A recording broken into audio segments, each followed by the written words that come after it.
hello hi नमस्ते समस्त को आउ गोटे नुआ ब्लॉग को स्वागत करछि एटा होछि पूरा मिनी ब्लॉग टे हबो तो मु होछि गोटे दिन रे कोन कोन सब खाइबी मु घर अछि देखैबी अपन मन को पूरा ब्रेकफास्ट टू नै कि पूरा होछि डिनर जाए तो वीडियोटा होछि लास्ट जाए देखंतु जो माने नुआ आछंती से माने जल्दी जल्दी सब्सक्राइब कर दियंतु तो चलो तो वीडियोटा स्टार्ट करिया तो एबे होछि ब्रेकफास्ट जस्ट उठला परे मम्मी ଦେଇଛନ୍ତି ହେଉଛି ଏଇଟା ଗଜା ମୁଗ ଅଛି ଆଉ ଛେନା ସହିତ ତ ବଢ଼ିଆ ଲାଗୁଛି ଏଇଟା ବାବୁନା ଏଠି ପହଞ୍ଚି ଯାଇଛି ଦବା ଟିକେ ଖାଇଦିଅ ଟିକେ ଛେନା ଖାଇବନି छन्ना दिए ଖାଇବନି ଖାଲି ଛେନା ଖାଇବ ତ ବାବୁନା ଏଠି ହେଉଛି ଛେନା ଖାଉଛି ମୋ ସହିତ ତ 7:30 ହେଇଛି ଏବେ ସେ ଛେନା ଖାଉଛି ମୋ ସହିତ ଏବେ मुग खाऊनी एटा खा खा खा तो एबे टाइम है 9:30 तो एबे होची एटा परोटा है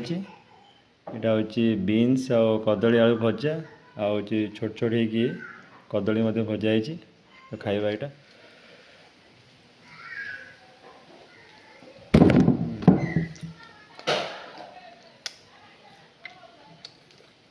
और देसी कदली पूरा बढ़िया है तो यहाँ गोटे बढ़िया शाग हो तो यहाँ काकुड़ी अच्छी तो खाया स्टार्ट करिया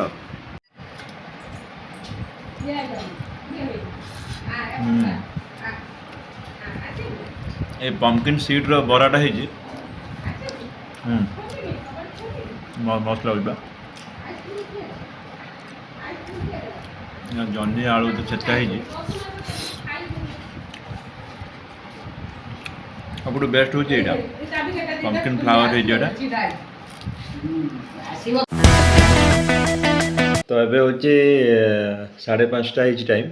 इवनिंग है तो ये बढ़िया स्मूदी गोटे हूँ मैं बनई देला ये हूँ क्षीर अच्छी बानाना हूँ पीनट्स बटर ओट्स पड़ी तो ये हूँ बढ़िया लगुच पूरा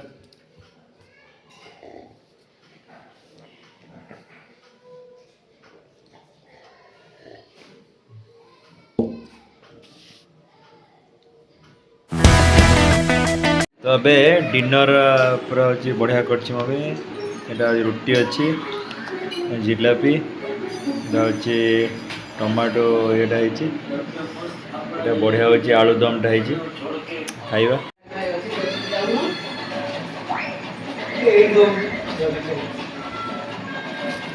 आलू कषाटा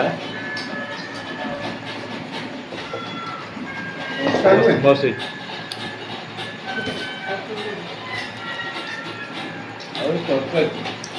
आलू तड़का बढ़िया आलू दमटा आलू दमटा बढ़िया आलू दम